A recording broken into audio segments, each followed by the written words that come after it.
Hello, good morning. Ang pag-usapan po natin sa ngayon po ay walang iba kundi yung patungkol po sa impeachment ni Sara Duterte. Kasi ito ngayon ang pinakamainit na issue. Ang pinakatanong ng bayan kung makatawid ba ang paglilitis ng impeachment mula sa kasalukuyang kongreso na matatapos ngayon sa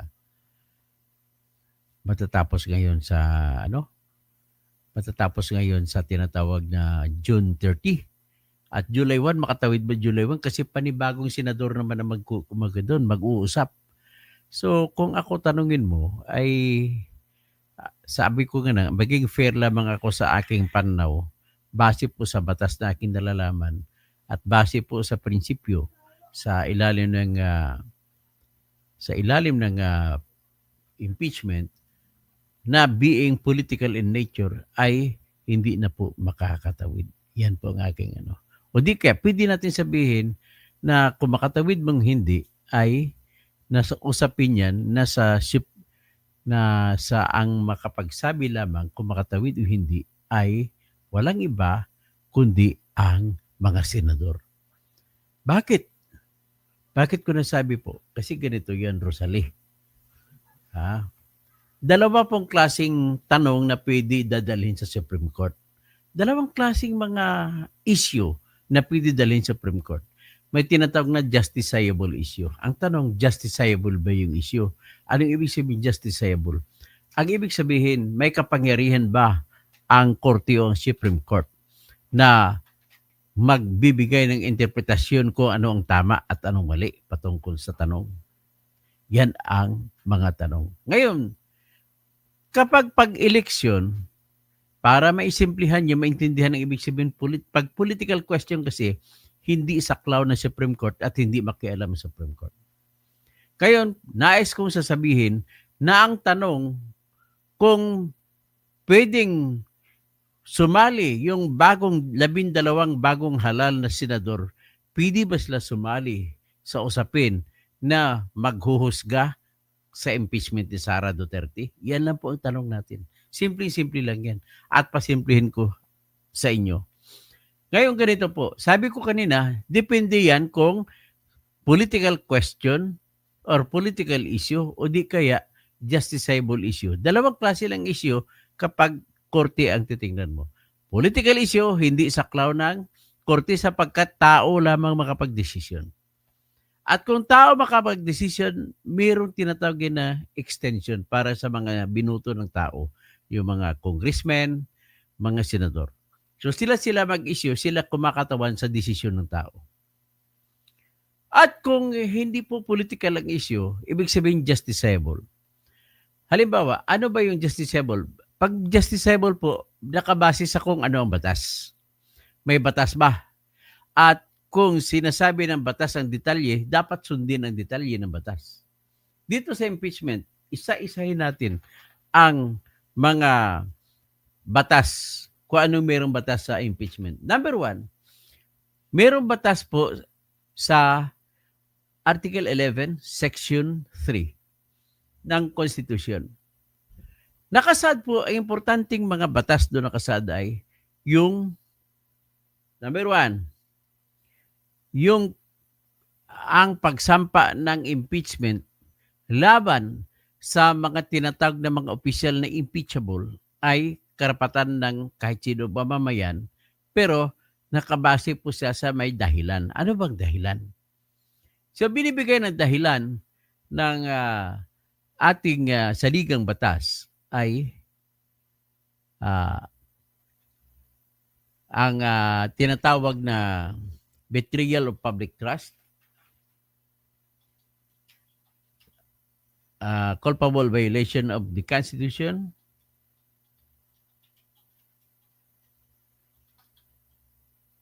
bribery, treason, other high crimes. So, yan po yung mga grounds o dahilan na pwede mong gamitin. So, ulitin ko lang, culpable violation of the Constitution.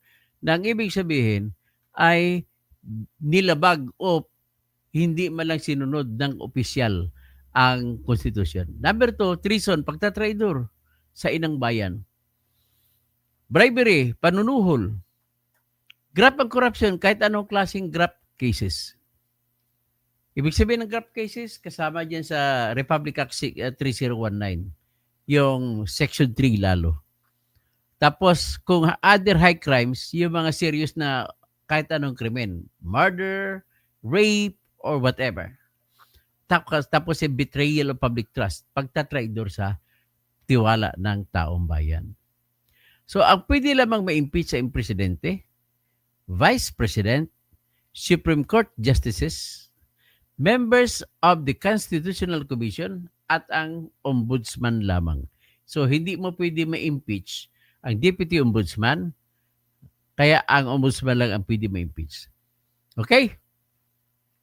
Meron ba ditong Constitutional Commission? Pwede, kasama dyan ang human rights. So, Commission on Audit, Commission on Elections, Commission on Civil Service. Yan ang impeachable officers ayon sa Constitution. Ibig sabihin, kapag nakalatag sa ating Constitution, hindi na pwede magbago, hindi pwede makapagdesisyon ang senador na ay di, pati yung mga secretary, impeach natin, hindi pwede kasi klarong-klaro na sinaad ng Constitution. So, yan naman po ay justiciable issue. Kung sakasakali, halimbawa, may tanong, pwede pa ba natin may impeach ang nag-resign na presidente? O, yan ang tanong dyan. Pwede ba? Kung nag-resign siya, halimbawa, si Bongbong nag-resign bigla, pagsampa ng impeachment complaint, pwede pa bang ipagpatuloy impeachment complaint? Yun, pwede ba siya saklawin ng impeachment? Yan tanong. Ang sagot dyan, ang sinasabi ng Constitution ay para labas sa presidente, vice presidente, tapos constitutional commissioners, saka ombudsman. Kung nag-resign siya, hindi na siya presidente. Hindi na siya pwedeng impeach. At saka hindi na siya pwedeng itatrial sa impeachment. Kasi very clear ang sinasabi sa Constitution na ang itatrial ay impeachable officers.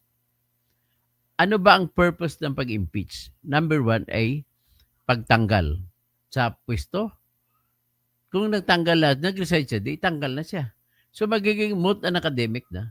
At hindi mo siya pwedeng diktahan na magpatuloy pa. Kaya may tanong, ang tao ba, si Sara ba kung nag-resign siya, pwede pa ba ipagpatuloy impeachment kung nag-resign siya? Ang sagot ko dyan, hindi. Ngayon, pag sinagot niya, mga argumento nila ni Luis Tro, mga iba pa pang mga abogado pabor ng kontra kay Sara ay ganito. Hindi, kasi ang sinasaad sa parusa ay pagtanggal sa perpetual disqualification na hindi na siya pwede tumakbo. Kasi pwedeng pag-isipan ni Sara na kapag sinampa ng kaso at nag-umpisa ng trial, pwede siya mag-resign at sa argumento na hindi matutuloy dahil moot na academic, ay pwede pa siyang tumakbong presidente sa 2028. Pero kung guilty siya at hindi siya nag-resign, hindi na siya pwedeng tumakbong presidente sa 2028. So, yan kung maging guilty siya. So, ngayon, ang tanong ngayon, kung mag-resign siya na hindi pa nag-umpisa yung impeachment. Halimbawa, pinail pa lang, mag-resign siya bukas. O makalawa, matutuloy pa bang impeachment? Ako tanungin mo, hindi pa kasi hindi pa na-acquire ang jurisdiction sa pagkatao ni Sara Duterte.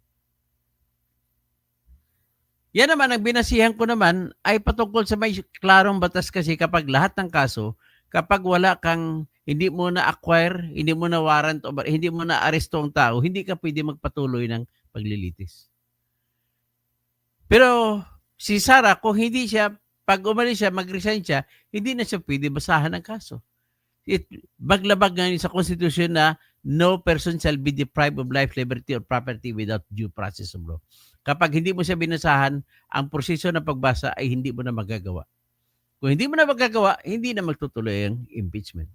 Yan ay klaro yan. May batas yan. Sa Constitution natin may batas yan. Pero ang tanong, after nabasahan siya, yun, nakuha na ng impeachment court ang authority sa kanya, kaya Matuloy-tuloy yun kung ako tanungin mo. Pwede nilang ipagilandakan. At tanong naman, political question ba yan? Alam mo, mga senador, ang pagbubuto ng senador, kung tatanggapin yan, na i-dismiss ang kaso o hindi, ay political decision. Hindi saklaw ng Supreme Court yan. Hindi pwede pakialaman ng Supreme Court. Bakit ko naman nasabi? Ganito yan, ladies and gentlemen. Tinatawag nila, sila na mismo nagsasabi, mga kalaban ni Sara nagsasabi na ang impeachment ay political at saka both evidence-based na kaso. Kahit may partial evidence na ginagamit sa pagdesisyon at may halong politika, political question pa rin yan. Kaya hindi mo pwedeng i-apila sa Supreme Court ang desisyon ng impeachment patungkol sa kung guilty o hindi. Basta klaro lang yan. Magiging political ang question kung walang klarong batas sa konstitusyon.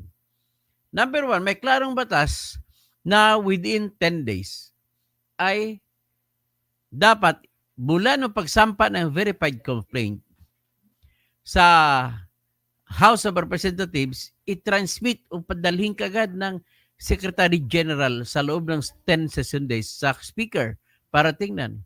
So, pag hindi niya sinunod, justiciable ang issue kasi mandatory ang utos pag hindi mo sinunod. At saka hindi politiko ang Secretary General. Ngayon, pag dumating na sa kamay ng Speaker, political decision na kung iangat nila ang kaso o hindi. Political decision. Sila mag-decision. Basta kay maabot na nila yung justiciable requirement na dapat 1/3. Ibig sabihin ng 1/3, yung makatlo, di kaya isa sa bawat tatlo na mga congressman ay dapat pumayag o pumirma. Bumuto. Yan. So, ibig sabihin, sa totoong kwento ng buhay, may ebidensya man o wala ang akusasyon na bitbit ang articles of impeachment, ay completely political decision na yan ng Kongreso, ng House of Representatives. Hindi pwedeng questionin sa Supreme Court ang desisyon ng mga kasapi desisyon ng mga kasapi ng House of Representatives kung ang desisyon nila sa tingin nila ay may basihan para isampa ang kaso. So ano na ngayon matitira dyan na pwedeng justiciable issue, na pwede questionin sa Supreme Court? Yung sundin yung form. Anong yung form? Yung forma. Kailangan, halimbawa, one of the most important forms sa pagkakaso ay kailangan may verification. Ano ba yung verification? Simple lang, statement. Lahat ng pumirma ay dapat magsasabi na nabasa ko ng buong buo ang reklamong impeachment at nabasa ko rin pati mga ebidensyang ginamit para masuportahan ang impeachment. At pagkatapos ko mabasa, naintindihan ko lahat. Kaya ako pumirma. Dahil doon naman, sa alam ko na mga totoo yung mga sinasabi rito at mga genuine or authentic ang mga dokumento binabanggit. Ganun po yung verification. Ngayon ang tanong, yung ano ba, yung impeachment ba na sinampa nila laban kay Sara ay verified ba na maayos? Ang sagot ko ay hindi. So, bakit ko nasabi na hindi? Basahin natin kung nasunod yung utos ng Supreme Court, ng Constitution. Nasaan ba yun? Kung nasunod, hindi, verified. Pero kung hindi nasunod, hindi verified. Iba, basura. So, ibig sabihin, ito po, basahin natin. Ida-download ko na.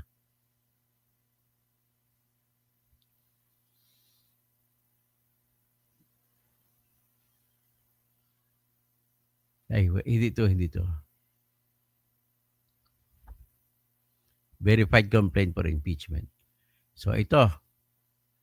Ipapakita ko sa inyo yung verified impeachment na sinampa.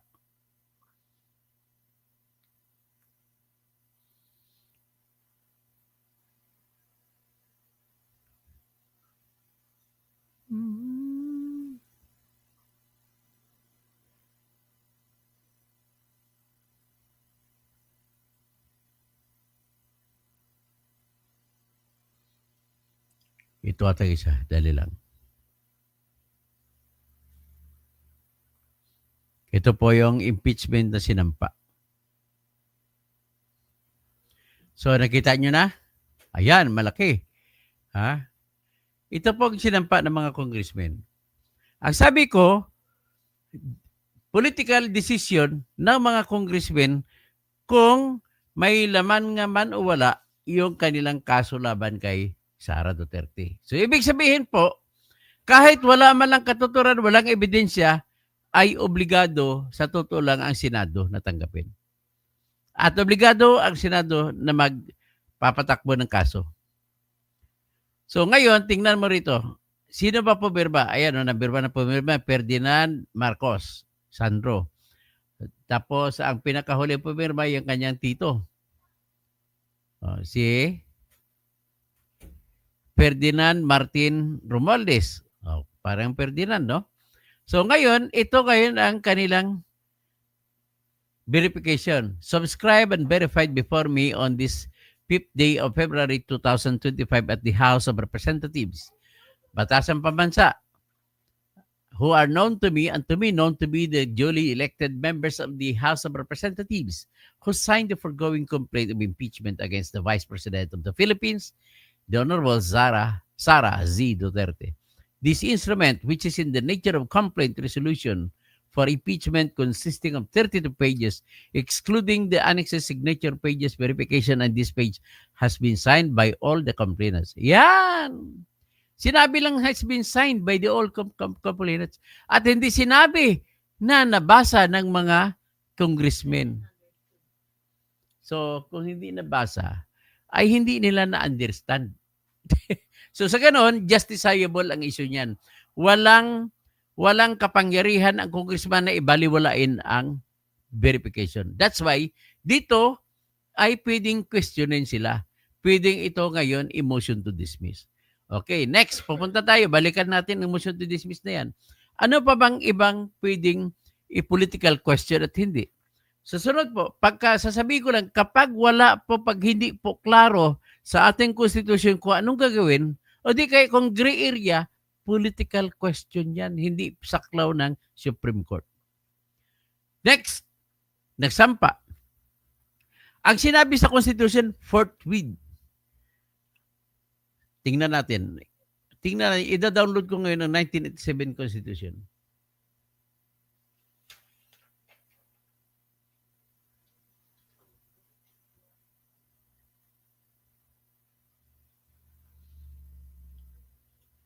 Ito.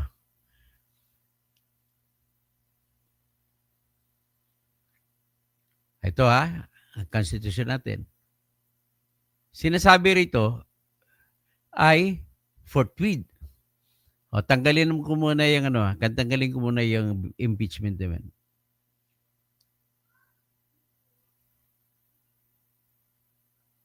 Yan. Dalhin natin sa Article 11.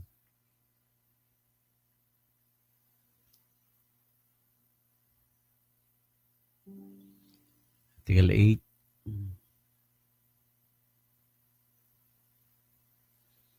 Yan, malapit na 11. Ito, Article 11, nabasa nyo ba? Mga giliw ko, nabasa nyo? Okay. So, nakalagay po dito na Section 3, the House of Representatives shall have the exclusive power to initiate all cases of impeachment. Yan, binigay ng Constitution ang sulong kapangyarihan sa pag-impeach sa kahit sino impeachable officers. At sinabi rin dito, ang impeachable officers ay sino? The President, number 1. The Vice President, number 2. The members of the Supreme Court, number 3. The members of the Constitutional Commission, number 4. At saka ang Ombudsman, number 5. So 5 lang, tandaan nyo yung 5 lang. At sinabi rito, ang kapangyarihan sa pag-impeach ay nasa House of Representatives. Solo lang. Walang ibang opisina, hindi pwedeng ombudsman. Hindi pwede yung kahit sinong opisina natin. Ngayon dito, verified complaint, kailangan na impeachment, dapat verified. So yan sinasabi ko, itong utos ng Constitution ay klaro, hindi na to gray area. So, kailangan verified na basa at naintindihan at nagpapatunay na totoo ang mga nasulat sa reklamo. So, yan ang sinasabi. Tapos sinasabi rito na hindi siya political question ay pag matanggap daw ang verified complaint ay sinabi sa konstitusyon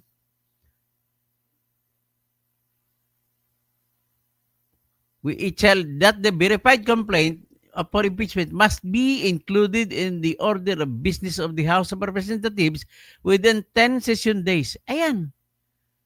And referred to the proper committee, hindi Justice Committee siya sabi ng Constitution, proper committee within 3 session days thereafter. So, ibig sabihin, nung tinanggap ni Reginald Velasco ng Secretary General ng House of Representatives, obligado siya na ibigay sa within 10 session days. At obligado din naman ang Kongreso, ang plenary, sila ni Speaker, na aksyonan ang reklamo. Is either basura nila o ituloy nila. So, bago nila ibasura, nakalagay dito ay kung kailangan ipasa mo na sa proper committee.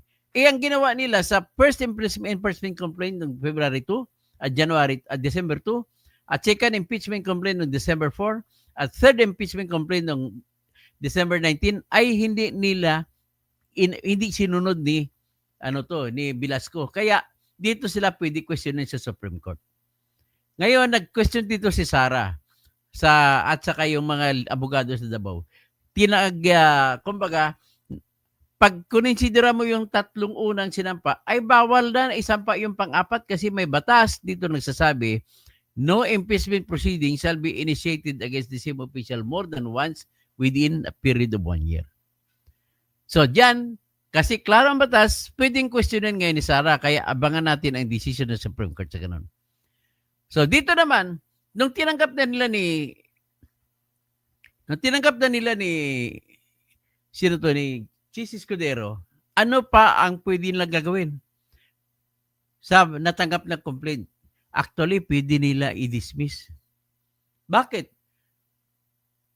May kapangyarihan ba sila? Actually, pag sinabi dito, tingnan natin forthwith Kailangan forthwith. The Senate shall have the sole power, sila lang may kapangyarihan to try decide all cases of impeachment. When sitting for that purpose, senator shall be on oath or affirmation. When the President of the Philippines is on trial, the Chief Justice of the Supreme Court shall preside, but shall not vote. No person shall be convicted without the concurrence of 2/3 of all members. Okay. Judgment in cases of impeachment shall not extend further than removal from office and disqualification to hold any office under the Republic of the Philippines, but the party convicted shall nevertheless be liable and subject to prosecution, trial, and punishment according to law. So sinasabi rito, na kapag matanggap na ng Senate, trial by the Senate shall forthwith proceed. Ito ngayon ang sentro ng debate. Yan. Ang interpretasyon ni Chis Escudero ay hindi niya kagad-agad tinrial nung natanggap ng February 5. Nag-schedule siya June 2. Pagdating ng June 2, pinagliban niya ulit, ginawa niya June 11. Tanong, pwede bang i-question sa Supreme Court to? Sagot, hindi po pwede. Bakit po? Hindi klaro Walang speech dapat nilagay a day after, 2 days after, 3 days after. Hindi nakalagay. Pag sinabi mo forthwith, that is capable of many interpretations. Pwede mong interpret after a reasonable period. The first period that is the earliest after the lapse of obstacles, pwede niya gagawin. Ibig sabihin, yan naman ay power naman ng Senate to interpret. Kaya kung yan ang bibit-bitin sa Supreme Court, tingnan mo, yung may kumaso na si General Attorney, nakalimutan kong pangalan niya, na kinasuhan niya si Senate President dahil hindi kagad-agad sinalang, hanggang ngayon hindi pa desisyon ng Supreme Court. Kasi kung ako tanungin mo, yung decision kung gaano katagal o gaano kabilis yung forthwith ay political question yan that the Senate can choose. Siyempre, nakikita ng Senate President, magulo ang bansa. Magulo. Hindi muna natin. Election pa naman, sabi niya magulo ang bansa. Hindi makatutok ang isip ng tao sa mga isyu na totoo para pag-eleksyon. Kaya completely hindi natin pwedeng questionin kung ano kung kailan si Chis Escudero mag-umpisa ng hearing. With due respect sa mga abogado na galing-galingan, wala pong batas na nagsasabi kung ilang araw mag-umpisa ng hearing mula sa pagsampa ng impeachment complaint. Sinampa noong February 5. Hanggang ngayon, hindi pa nampisan. Bakit? Sabi ni Chis Escudero, which was taken from the statements of Miriam Santiago at that time, ay within reasonable period, the soonest time within that reasonable period.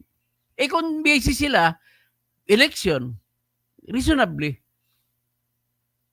So ngayon, pinaliban ni Chis Escudero sa June 11.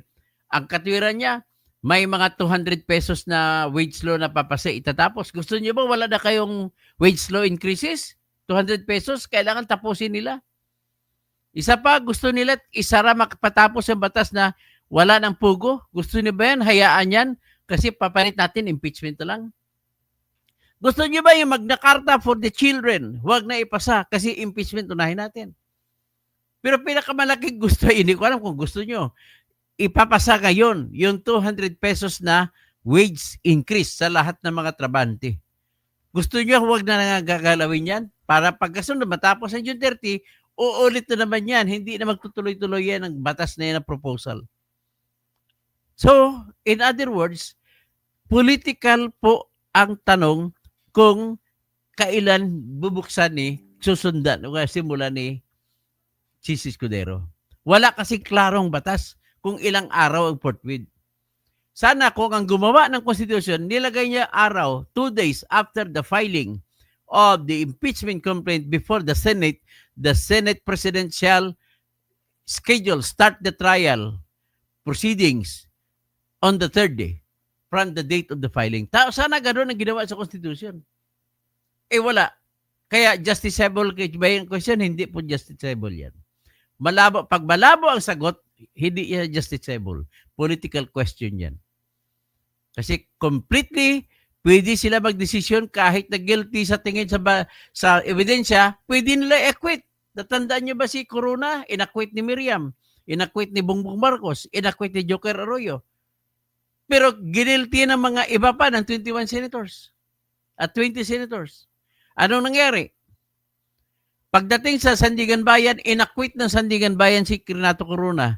Wala pala katuturan yung kasong sinampa nila. Na ginilty nila si Corona because of salin.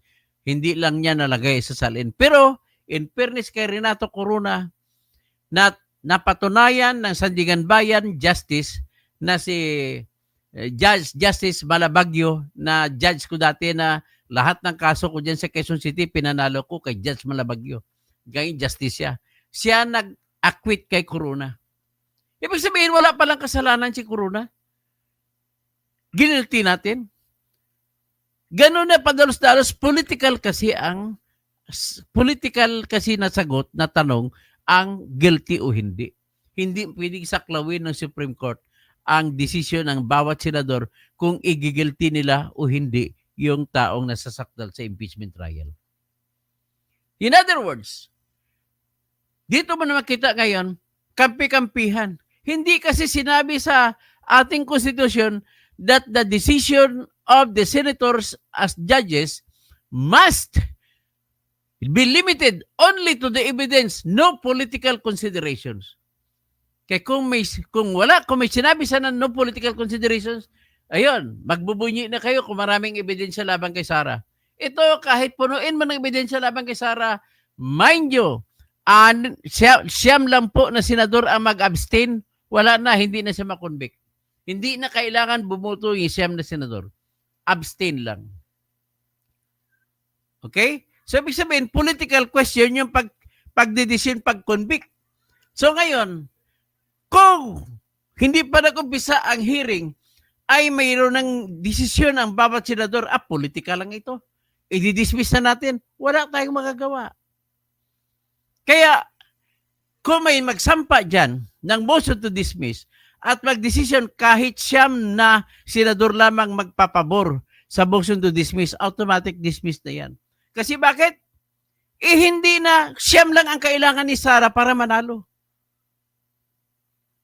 Ngayon, ang tanong naman ngayon, na inumpisa nila sa June 11, binasahan nila, pinasagot nila si hindi, basahin lang nila ang kaso, pero hindi pa babasahan si Sara. Pasasagutin muna, 10 araw. So, 10 araw, ang balak nila, June 12, holiday. So, June 13, plus 10 days, June 23, isubmit ni Sara sagot niya. Tapos, by 5 days pa sila ni Luis Cruz sumagot. So, 23 plus 5, 28. 29, 30, wala na. 2 araw lang natira. So, ibig sabihin, ang tanong na ngayon, makakatawid ba ang inumpisahan na trial ng Senate Impeachment Court sa ngayon, papunta sa mga bagong senador? Sagot po ay, sa totoong kwento lang, tanging senador lamang, political question yan. Political na sagot lamang ng mga senador ang pwede. Sila lamang ang pwede sumagot yan at pagbuto-butuhan nila.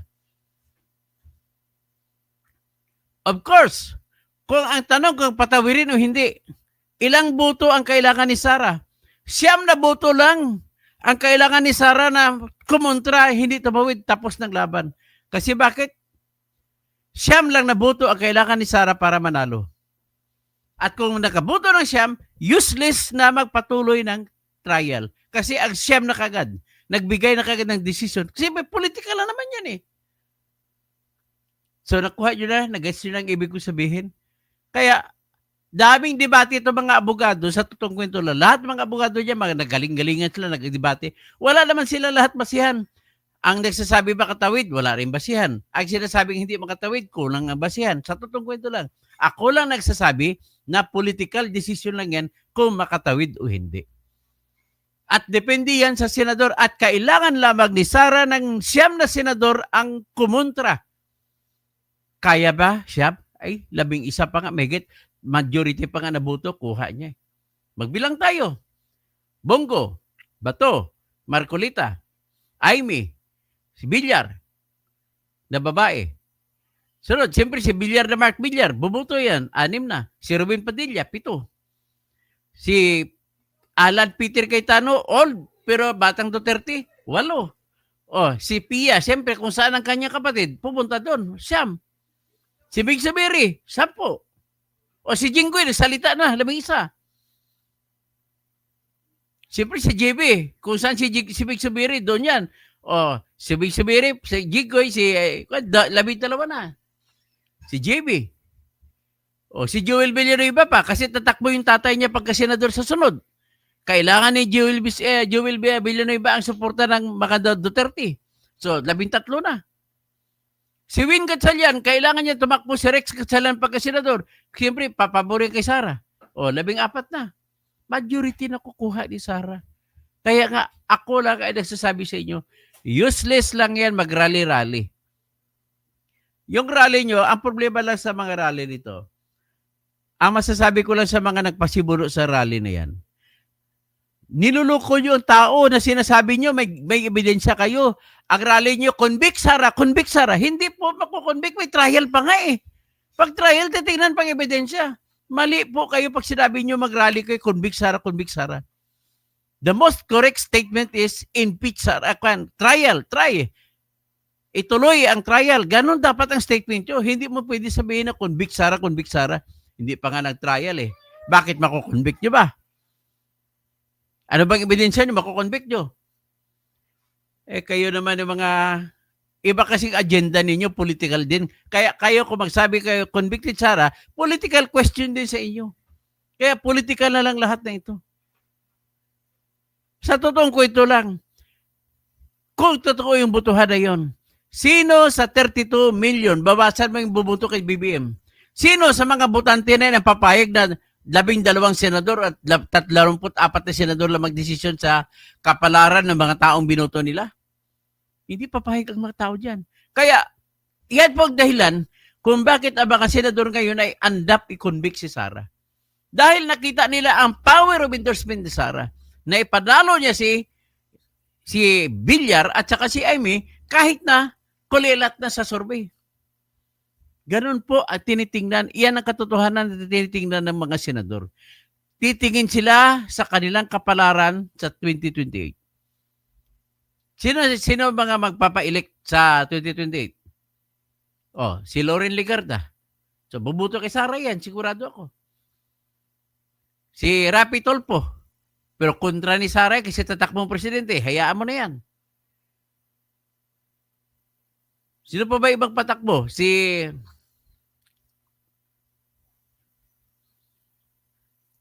Wala na akong nakita kung sino tatakbong iba. Si Big Subiri. Oh, si Joel Villanueva hindi na tatakbo. Ang tatakbo niya si Eddie Villanueva. Ganun lang po. So, ladies and gentlemen, hanggang dyan lang diskusyon ko. Everything is politics. Stupid. Stupid! Subaw! Bakpalak-balak ka subaw! Bakkalak-balak subaw! Yan, kanta lang tayo ni Ilyas sa subaw niyan. Okay, nandiyan lang muna tayo. Yan lamang ang aking masasabi. Oh, sabasahin ko si US Astra Miller. Nakailang vote na ako dito sa US, walang pera-pera ang labanan dito. Ang tao ng babase sa plataforma ng mga politiko. Yan, napakaganda sa Amerika talaga. Sabi ni Charlie Whiskey, doesn't matter kung convicted or not, basta magtrabaho sila. Tama. Cassandra Daisy, Charlie, God is good, at least. Senado ay independent na. Rosa de los Reyes, maraming tatakbo sa 2028, kaya maraming takot sa Mindanao. Sigurado po, binawarningan ko na po kayo. Sisiruhin ng Mindanao votes kagaya ng sinirong BBM. Ang lahat ng kumontra kay Duterte po sinisiro. Ganun lang po tandaan ninyo. Kaya takot yung mga senador bubuto kontra kay Sara. Bigkat ang mga DDS, mga nag-acquit sana ang sigaw, bakit ayaw nila na humarap? Ay hindi, wag magbigat, wag tanong ganoon. Bakit ayaw ba raw? Sabi ko na nga sa iyo, hindi na usapin kung guilty o hindi, usapin niya kung politika nga. Yan inunahan ko nakita eh. Do not look at evidence because those are only palabuti. The real decision comes with politics. Daisy, you're entitled to your opinion. Brillahenos, puro na lang politics. Mega bagay dapat unahin, mga dabay. O nga. Dapat nga, tama na yung wala lang para may ano na tayo, may hura na, may trabaho na.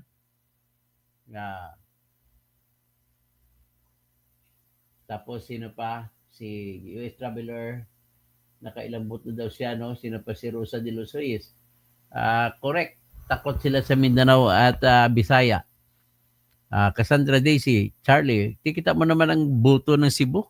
Siniro ang mga BBM sa Cebu. Pati si kanilang campaign manager na si Gwen Garcia, bagsak. Rosa de los Reyes, tapos sino pa? Edgar Cagmat Jr. Tama ka, Dok, lahat ng mga galawan dyan sa Senado at Congress para pamumulitika lang. Tama po yan. So, Ferdinand San Juan, good morning. Attorney Engineer Toto, Charlie Whiskey, DC Congress and Senate, not interested.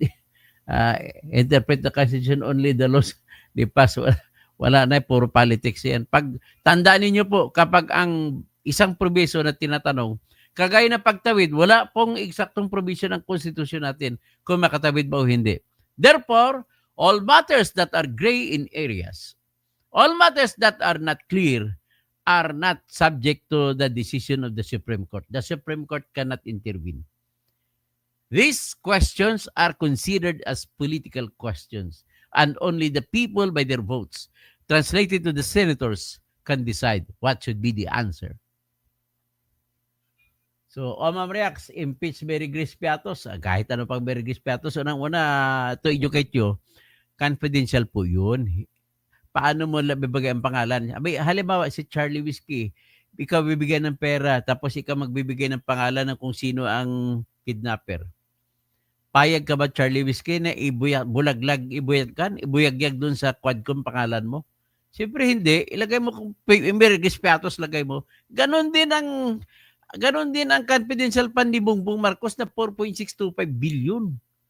Siya pinakamalaking pati si Kwan sa 13 billion kay Romualdez.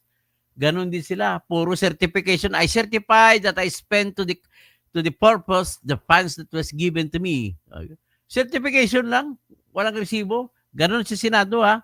Kalahating milyon. 500. Kalahating milyon. Dire-diretso lang. Wala nang resibo-resibo. Parang tambay lang na arguments. Wala tayong magagawa. Ganon talaga yan. So, pwede na yan gawin. Reason sa mga susunod din. Tama ka, Benry Camador. Ganon ang ginagawa. Ganon ang nangyayari ngayon. Ayaw lang yan. Nag-ipokrito lang. Kunwari, base sa batas. No, I don't believe so. Mango. Puro technicalities ang tinutukoy mo. Dahil ilang sa sinabi ni Digong na piece of paper lang ang hindi mo naintindihan, Mango, ang technical at hindi technical. Yung defect sa verification, hindi po technical yan. Substantive defect yan. The Supreme Court interpret the Constitution, not the Senate, only time Senate. Basta kasi sinasabi ko lang sa inyo, I am educating you. The Supreme Court will only intervene if the question is justiciable, capable of there has to be parameters. There is that's correct, that plain, clear statement in the law. So, Regine Ford, ano pa, US Traveler, Charlie Whiskey, Larry Ruga, bakit tuloy ang hakot ng buhangin? Akala ko ba galit kayo sa China?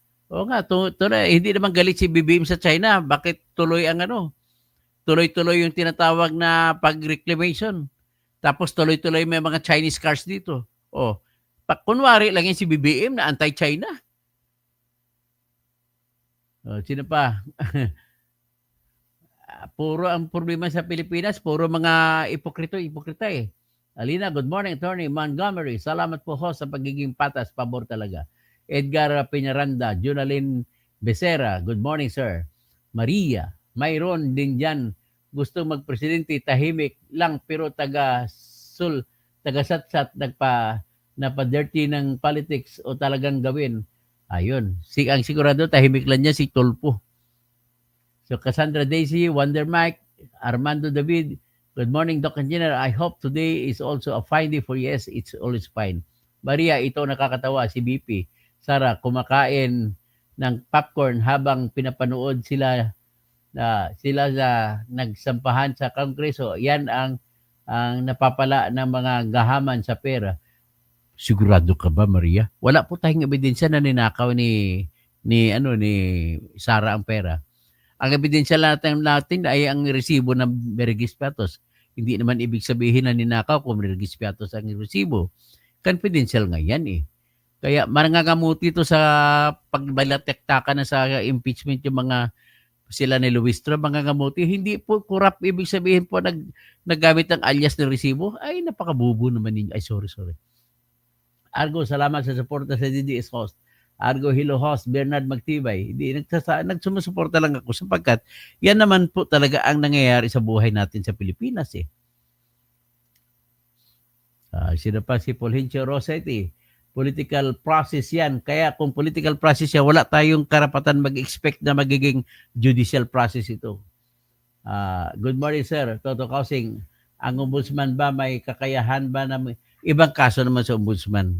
Ang sa kanila ay criminal case. Juan de la Cruz, di bale ma-quit pero gusto lang maraming masagot ni Sara. Ay, maganda. Yung bank account, hindi natin alam kung totoo yun o hindi.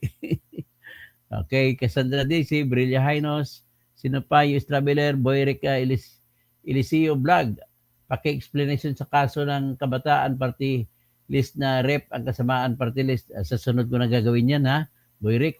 Si Sir Jugar maayong buntag attorney, shout out.